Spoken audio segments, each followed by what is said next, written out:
Chapter 1. Except for pulling a baseball cap down over his eyes to shield his face from the security cameras, the man simply acted like what he was, someone visiting a friend in the hospital. He'd thought through his lunch break activities carefully. He noticed his hand was shaking as he reached out to press the elevator button.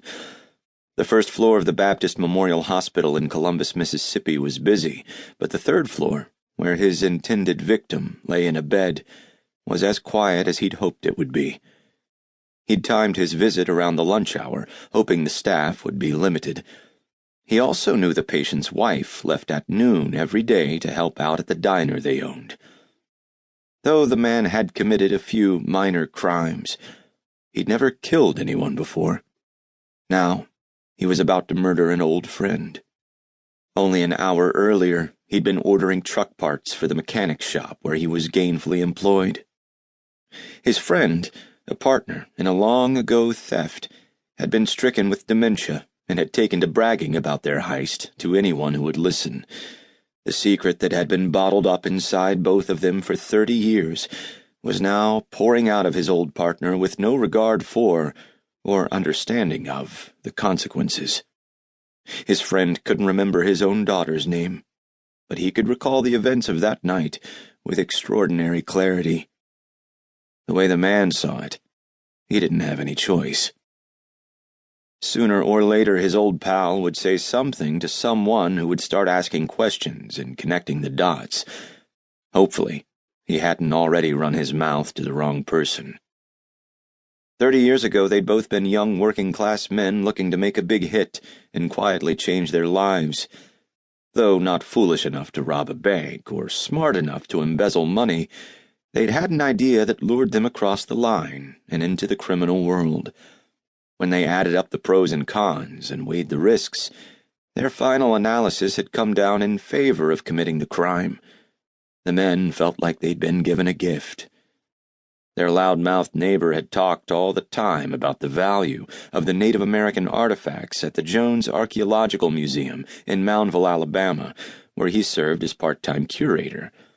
He'd claimed they were worth a small fortune, and unknowingly had described the security of the place in enough detail that the two men had realized there was none.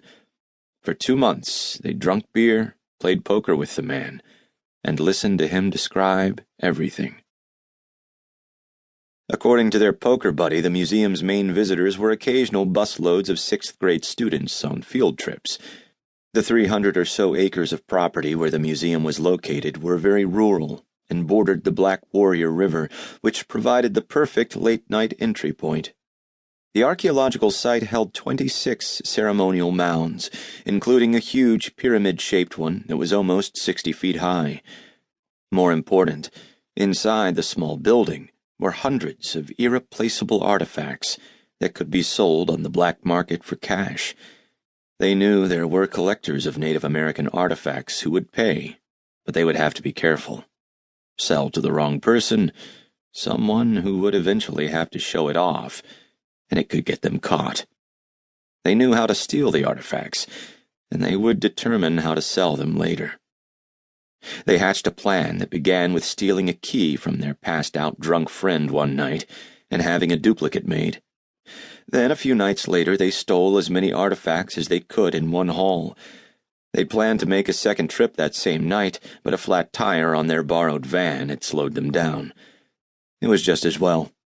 Selling the artifacts for anything close to what they'd wanted to get for them had proven a lot tougher than they'd thought. As the years had dragged on, they'd been forced to shuffle the remaining pieces from one hiding place to another to avoid detection. Now they'd been living with their crime without profiting from it for 30 years, while they'd raised families and become upstanding members of the community. The man in the baseball cap couldn't let their secret get out. Taking care that no one saw him walk into the hospital room, he was pleased to find his old partner was asleep.